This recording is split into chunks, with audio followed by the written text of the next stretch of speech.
Okay. Hello दोस्तों, कैसे हो? बढ़िया होंगे। आज का ना वीडियो लेकर तो आज हम लोग बात करने वाले न्यूज़ एंड अपडेट्स के बारे में, लेकिन सबसे पहले हम लोग एनएक्सटी के बारे में बात करते हैं। तो मैंने अपने मतलब जब से मैं डब्ल्यूडब्ल्यू देख रहा हूँ, मेरे हिसाब से मैंने पहली बार एनएक्सटी का शो सुबह 5:30 बजे उठ के देखा है। तो मैं इसके बारे में थोड़ा 3-4 मिनट बात करना चाहूँगा। तो हम लोग बात करते हैं। सबसे पहले कोडी रोड्स का प्रोमो हमको देखने को मिलता है, वही जो अनाउंसमेंट करने थे। तो भाई कोडी रोड्स ने 3 अनाउंसमेंट करी हैं। सबसे पहले कोई विमेंस डिवीज़न का कुछ टूर्नामेंट का अनाउंस किया है वो एनएक्सटी के लिए, और Dusty Rhodes tag team tournament करके कुछ उन्होंने बोला है, पता नहीं डस्टी रोड्स के नाम पे कोई टूर्नामेंट है वो। और कोडी रोड्स आज स्पेशल जनरल मैनेजर है, मतलब जो जैसे डीन एम्ब्रोस थे एक दिन के लिए, मतलब एक दिन के जनरल मैनेजर हैं शॉन माइकल से परमिशन लेकर।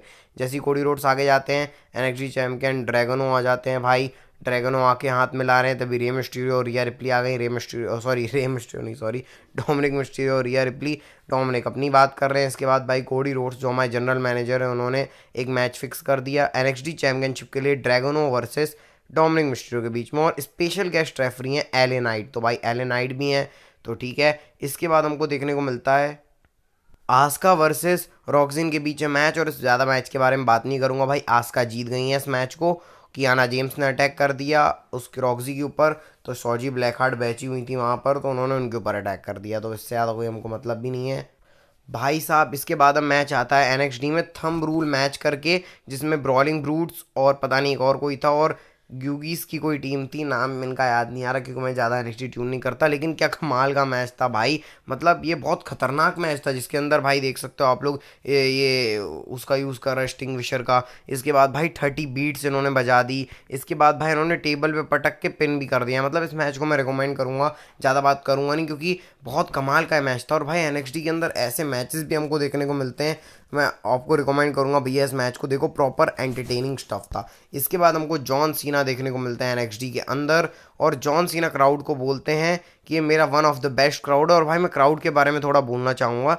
इस क्राउड को देख के लग रहा था भाई, फीलिंग आ रही थी शो को देखने की। मतलब मैं रॉस मैकडाउन वीकली पेपर व्यू में सब देखते हैं भाई, यूके जैसा क्राउड लग रहा था। ऐसे मनी इन द बैंक के अंदर मैंने रिएक्शन देखा था, और भाई मैं भी अपने वन ऑफ द रिएक्शंस में बोलूंगा इस क्राउड को। भाई गाने गा रहा था क्राउड, कोडी रोड्स का थीम सॉन्ग तो चलो, जॉन सीना का थीम सॉन्ग गा रहा था। ब्रॉन ब्रेकर आया इसके बाद जॉन सीना को इंटरप्ट करने, तो ब्रॉन ब्रेकर सक्स ऐसे करके भाई गाना लगा रहा था क्राउड। ब्रॉन ब्रेकर आ गए इंटरप्ट करने जॉन सीना को, अपनी वही बातें कर रहे हैं। फिर उसका जॉन सीना रिस्पेक्ट की बात कर रहे हैं, शेक हैंड करने की। भाई मैच से पहले मैं तेरे को ऑल द बेस्ट बोलना चाहूँगा, लेकिन भाई आपको पता है ब्रॉन ब्रेकर हील है, तो ब्रॉन ब्रेकर ने अटैक कर दिया। जॉन सीना अपना ए लगाने चाह रहे होते, ब्रॉन ब्रेकर वहाँ से सरक लिए। तो हमको ये मेन इवेंट का थोड़ा टीज देखने को मिल गया शो के ऊपर। इसके बाद भाई हमको ड्रैगनो वर्सेस डोमिनिक मिस्ट्रियो के बीच मैच देखने को मिलता है, जिसमें एले नाइट होते हैं स्पेशल गेस्ट रेफरी। और भाई या के खूब खतरनाक चैंट लग रहे थे। मतलब मैच के ऊपर तो कोई फोकस नहीं कर रहा था, सब एले नाइट का वो जो ये वाला जो है ना वही कर रहे थे, या भाई बहुत खतरनाक तरीके से। और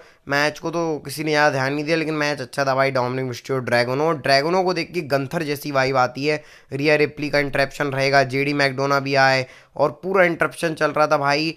और ड्रैगनों के जो मूव्स थे, मतलब मूव सेट जो थे, वो बिल्कुल गंथर जैसे लग रहे थे। मतलब गंथर की कॉपी नहीं बोलूँगा, लेकिन हाँ गंथर जैसा रेसलिंग स्टाइल है ड्रैगनों का। और भाई ड्रैगनों ऑफकोर्स डब्ल्यूडब्ल्यू फ्यूचर में आगे कुछ करने वाले हैं भाई। कहाँ ही हमको ज़्यादा कुछ देखने को मिलेगा। मतलब ड्रैगनो अभी अभी चैंपियन बने एनएक्सडी के, तो वो जीत गए। इसके बाद आता है शो का main event, कार्मेलो hedge versus Bron Breakker के बीच में मैच।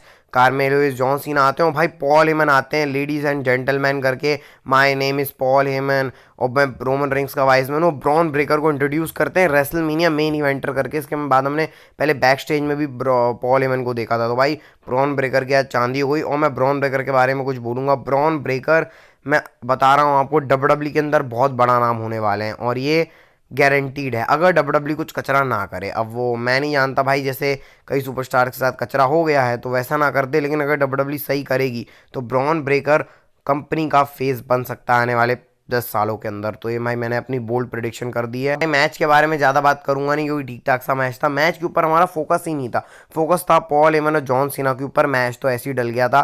ब्रॉन ब्रेकर के मूव्स मेरे को अच्छे लगे, तो मैं थोड़े बताना चाहूँगा भाई। एकदम से जो टेक डाउन करके पंचेस मारे ना ब्रॉन ब्रेकर ने, इंप्रेसिव लगा देख के। कार्मेलो लुइस की इन रिंग एबिलिटी पे भाई क्वेश्चन उठाना बेवकूफ़ी है। अब आते हैं मेन मुद्दे के ऊपर। भाई देखो, ब्रॉन ब्रेकर जा रहे होते हैं अपना मूव परफॉर्म करने के लिए, मतलब जो रिंग बगल है ना, जो रिंग पोस्ट है, उसको मार रहे होते हैं वो कार्मेलो इसके ऊपर। तभी जॉन सीना आ गए, रेफरी ने देखा नहीं, सोलो सिकोआ आ गए, John Cena, solo Sikoa, Paul Heyman, ये सब चले गए। इसके बाद ब्रॉन ब्रेकर मैच को जीते नहीं, हार गए, कार्मेलो हिस जीत गए। इसके बाद ब्रॉन ब्रेकर ने अटैक कर दिया कार्मेलो हिस के ऊपर, और फिर ब्रॉन ब्रेकर बोलते हैं मैं कंपनी का बैड एस हूँ। अब जैसे ही ये बोला होगा, थीम सॉन्ग बजता है टंग, और दी अंडरटेकर आते हैं, अमेरिकन बैड एस वाला। आपको याद होगा अंडरटेकर का पुराना गमिक, एक डेड मैन से भी पहले अमेरिकन बैड एस। तो ब्रॉन ब्रेकर ने बोला नंबर 1 बैड एस, तो भाई वो अंडरटेकर भी तो बैड एस है। तो अंडरटेकर आते हैं सामने, तुम बैड एस नहीं हो, मैं हूं नंबर 1। इसके बाद अंडरटेकर ने अटैक कर दिया ब्रॉन ब्रेकर के ऊपर। हमको अंडरटेकर की तरफ से चॉक स्लैम देखने को मिला भाई, जो सेटिस्फाइंग लगा।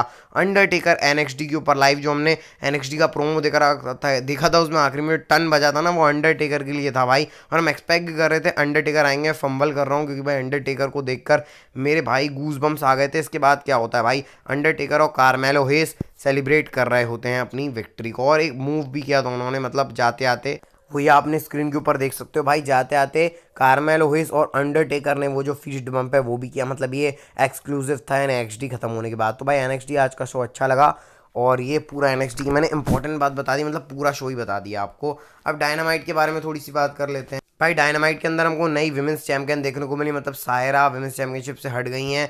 इसके बाद हमको ऑरेंज कैसिडी नए इंटरनेशनल चैंपियन हमको देखने को मिल गए।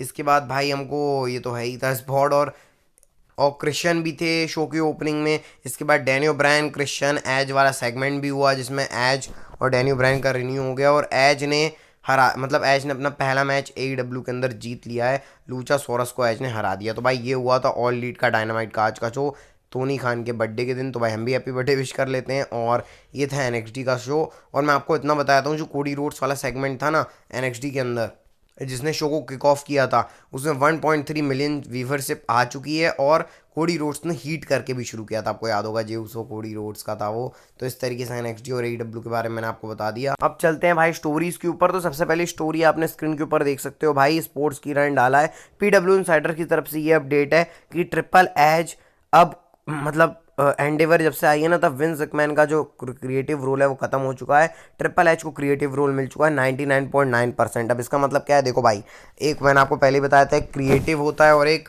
अथॉरिटी वाला टाइप का, ऑफिस वाला टाइप का होता है, मतलब जो WWE के फाइनेंशियल डिसीजन लेते हैं, जो प्रेसिडेंट वगैरह होते हैं। और जो क्रिएटिव होता है वो बुकिंग देखते हैं। तो ट्रिपल एच पूरे क्रिएटिव हेड के लीडर हो चुके हैं। विंस मैकमैन के पास नहीं है पावर, लेकिन 2 सुपरस्टार है जिन्होंने विंस मैकमैन का इन्वॉल्वमेंट मांगा है, और वो ब्रॉक रेजनर और रोमन रेंग्स है। मतलब इन दोनों ने बोला है कि हमको विंस मैकमैन का इन्वॉल्वमेंट चाहिए। अब ये रिपोर्ट्स के अकॉर्डिंग है, इसमें सच्चाई मेरे को नहीं मालूम, लेकिन हाँ इतना ऑलमोस्ट कंफर्म है कि ट्रिपल एच को पावर मिल चुकी है। रोमन रेंग्स भाई अपनी स्टोर लाइन के अंदर, और ब्रॉक रेजनर और विंस मैकमैन के बीच में बहुत ही खतरनाक ही आ रही है। तो भाई ये कुछ है कि ट्रिपल एच हो चुके हैं क्रिएटिव के फुल हेड, विंस मैकमैन के पास से वो चीज़ तो हट गई है। अब जरा बैकी लिंच के बारे में बात कर लेते हैं भाई। बैकी लिंच की बुक आ गई है, आप स्क्रीन के ऊपर देख सकते हो। नॉट एवरेज करके बुक है, नॉट एन एवरेज वुमेन, मतलब ऐसा कुछ करके नाम है इसका, द मैन बैकी लिंच। और मार्च 26 2024 को बुक आने वाली है। बैकी लिंच ने ट्वीट भी डाला हुआ है, लेकिन उसके पहले आप ये भी देख सकते हो भाई, मतलब खरीदना चाहो तो खरीद लो। और फैसलेन के बारे में आप ये ट्वीट भी देख सकते हो भाई, जो प्रेस कॉन्फ्रेंस में रिलीज़ किया था। 71% व्यूवरशिप बढ़ी है पिछले बार के फैसलेन से, और इस बार का फैसलेन जो है पिछले बार के फैसलेन से 31% ज़्यादा फ़ायदेमंद रहा है, हाईएस्ट ग्रॉसिंग रहा है, और स्पॉन्सर से 60% रेवेन्यू मिला है। तो भाई फैसलेन की चांदी चांदी हो गई है, आप पॉज करके देख सकते हो। उसके बाद WWE ने टॉप 10 मूवमेंट जो स्मैकडाउन के थे वो भी बता दिए हैं, आप सारे देख सकते हो। जिसमें सबसे पहला मूवमेंट जे उसो ने जो रोमन रिंग्स को सुपर किक मारी थी वो है। दूसरे पे जॉन सीना का डेब्यू है। तीसरे पे फॉक्स, आप पूरा देख सकते हो भाई। और आखिरी पे है केविन ओवंस और सैमी ज़ेन का रीयूनियन। तो भाई जे उसो टॉप पर आ चुके हैं, और ब्लड लाइन वाली स्टोरी लाइन के कारण भाई जे उसो कहाँ कहाँ टॉप पर मिल ही रहा है। तो भाई हैं जे उसो के चर्चे, और स्मैकडाउन के पूरे हिस्ट्री के टॉप मोमेंट पे आ गए हैं मेन इवेंट जे उसो।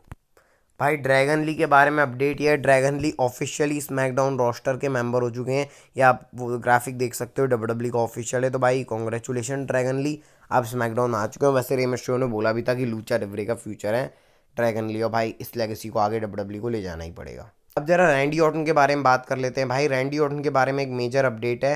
रैंडी ऑर्टन के बारे में ये अपडेट है कि रैंडी ऑर्टन के बारे में अब क्रिएटिव डिसीजन डब्ल्यूडब्ल्यू ने सोचना स्टार्ट कर दिया है। मतलब अभी तक मैंने आपको बताया था भाई कि रैंडी ऑर्टन के साथ ये सिचुएशन है, मतलब रैंडी ऑर्टन जिम जा रहे हैं, इसके बाद रैंडी ऑर्टन परफॉर्मेंस सेंटर में हमको स्पॉट करते हुए दिखाई दे, लेकिन अब फाइनली रैंडी ऑर्टन का क्रिएटिव डिसीजन तैयार है। और मेरे हिसाब से मैं आपको फिर से बोल रहा हूँ, बिल्कुल एक्सपेक्ट मत करना रैंडी ऑर्टन आपको रॉयल रंबल में ही देखने को मिलेंगे। और डब्ल्यूडब्ल्यू भी सेफ साइड के लिए बच रही है, क्योंकि भाई रैंडी ऑर्टन को इंजरी ना हो जाए, क्योंकि भाई इंजरी से वापस आने के बाद थोड़ा डब्ल्यूडब्ल्यू प्रिकॉशन लेती है, तो वो टाइम चल रहा है। मेरे हिसाब से आपको रॉयल रंबल में रैंडी ऑर्टन देखने को मिल जाएंगे। तो भाई ये रैंडी ऑर्टन के बारे में मैंने आपको बता दिया। अब जरा बात कर रहे थे जो हमने रिकेशे और जो एडम पियर्स का सेगमेंट देखा था, उसमें ड्रू मैकेंटायर और रिया रिप्ली कुछ बात कर रहे थे। तो क्या बात कर रहे थे इसके बारे में रिपोर्ट आई है। तो भाई देखो, ये स्पेकुलेशन है, रिपोर्ट तो नहीं बोलूँगा इसको, स्पेकुलेशन ये है कि भाई ड्रू मैकेंटायर, और आपको पता है ड्रू मैकेंटायर का कैरेक्टर किस तरीके का हो गया है। ड्रू मैकेंटायर का कैरेक्टर हो गया है भाई कि मेरे को किसी से फ़र्क नहीं पड़ता, मेरे को अपने से फ़र्क पड़ता है। देखो, ड्रू मैकेंटायर ने सेथ रॉलिंस की मदद नहीं करी थी।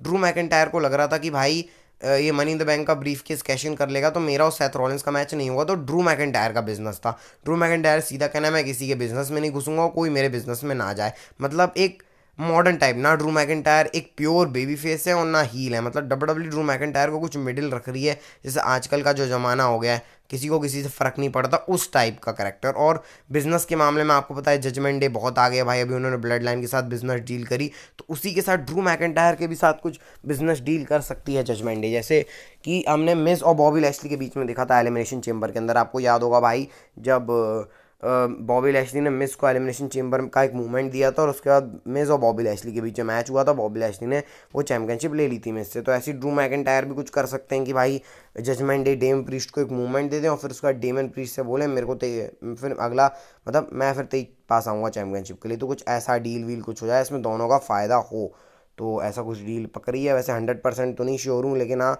ये जो वो आ रहे थे स्पेकुलेशन, उसके हिसाब से आपको बता रहा हूँ भाई। अब चलते भाई हम लोग आज की नेशनल फैन स्टोरी के बारे में, जो कि सीएम पंक से जुड़ी हुई है। और सीएम पंक के बारे में और कुछ कुछ बताने के लिए है मेरे पास। जैसे कि भाई फाइटफुल ने ये बताया सबसे पहले कि ये जो जितनी भी हमने डब्ल्यूडब्ल्यू के इंटरनल रोस्टर में पूछा है, जो जितने भी रूमर आ रहे हैं सीएम पंक है कि सीएम पंक और डब्ल्यूडब्ल्यू की जो बात हुई है, ये है वो है, वो सब नहीं हुआ, ऐसा कोई नहीं है। लेकिन आपको याद होगा तभी पीडब्ल्यू इनसाइडर ने एक चीज़ बताई। देखो अलग अलग सोर्सेज बता रहे हैं भाई, एक सोर्स कुछ बात नहीं कर रहा। पीडब्ल्यू इनसाइडर्स ने बताया कि कोडी रोड्स के टाइम पे भी यही रिपोर्ट आई थी। कोडी रोड्स के टाइम पे आपको याद होगा, मैं उस समय मेरा चैनल नहीं था, लेकिन भाई तब कोडी रोड्स जो बहुत एक साल पहले कि वो डब्ल्यूडब्ल्यू में आने वाले हैं कि नहीं, तो रिपोर्ट्स का कहना था आ रहे हैं। इसके बाद डब्ल्यूडब्ल्यू के इंटरनल रोस्टर वाले जो थे, मतलब जो इंटरनल न्यूज़ रिपोर्टर थे, उनका कहना था नहीं।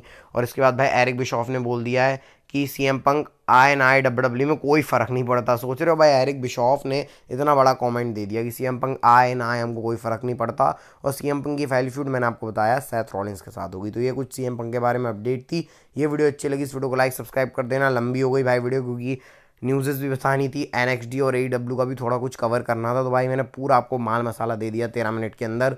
तो बस इसी बात पे यार, बस आप लाइक करो और ट्विटर में फॉलो कर लेना, क्योंकि ट्विटर के अंदर बहुत इंटरेस्टिंग चीज़ें मैं शेयर करता रहता हूँ। तो मिलते हैं अगले वीडियो में, तब तक के लिए bye bye, take care, health का ध्यान रखना, क्योंकि हेल्थ इज़ वेल्थ।